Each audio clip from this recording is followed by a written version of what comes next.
nakaka-bless ng araw na to. Pauwi na ako sa past 3 o'clock in the afternoon. I've met a few of the most amazing people I've ever known hanggang sa buhay ko ngayong araw na to. They are just amazing. Glory to God in their lives. Nanggaling ako ng Saudi Arabia. I've met Jesus there. I know Jesus for a long time, but I've met Jesus in Saudi Arabia.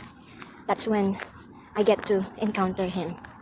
And I've met a lot of people who serve God. And He's still serving until now. But these people that I've met today, they're just amazing.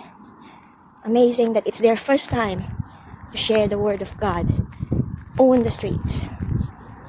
And nakaka-bless dahil mga bata sila. I'm 51 and they're just in their 20s. Thank God nag-blend ako sa kanila kasi maliit ako. But knowing that they are just on their 20s and I'm on my 50s, nakaka-bless na maka-encounter ng mga taong tulad nila. I will post them in this video lang because I'm just really amazed.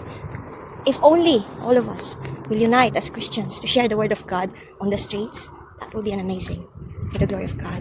We've started evangelism from 11:30 in the morning. Tapos balik kami sa church around quarter past 1.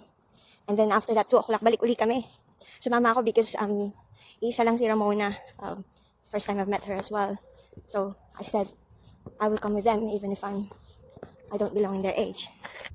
Nag-iisa kasi siyang babae. So sabi ko I might as well go. Kasi mas maganda pa rin na may kasama babae. And then, it was really amazing. Wala kaming mga gamit, pero wala kaming mga tracts na ipinamimigay. And, there's one guy who just came to me and he asked, can you pray for me? It's not me who's praying, it's the Holy Spirit.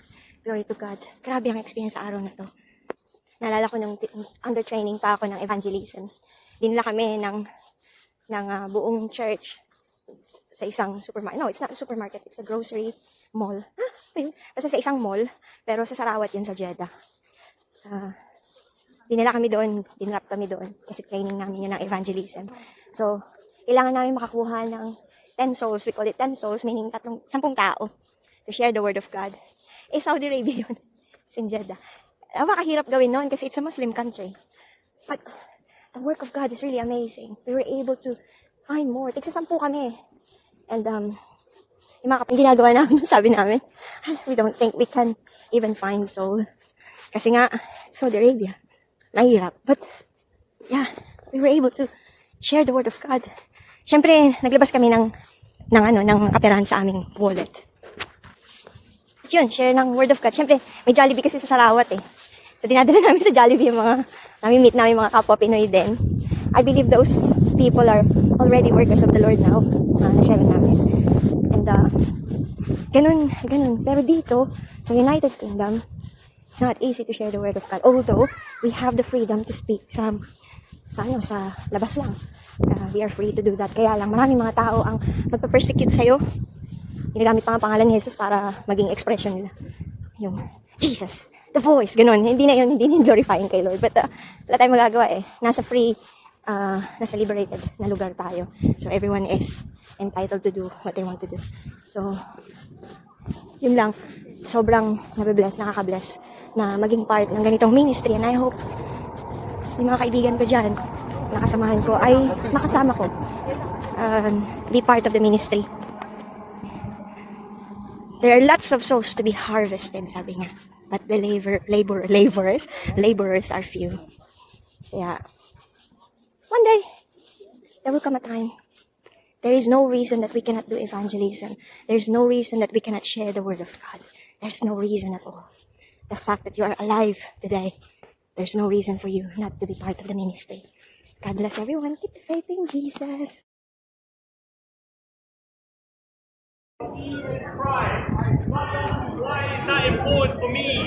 Why is that good news?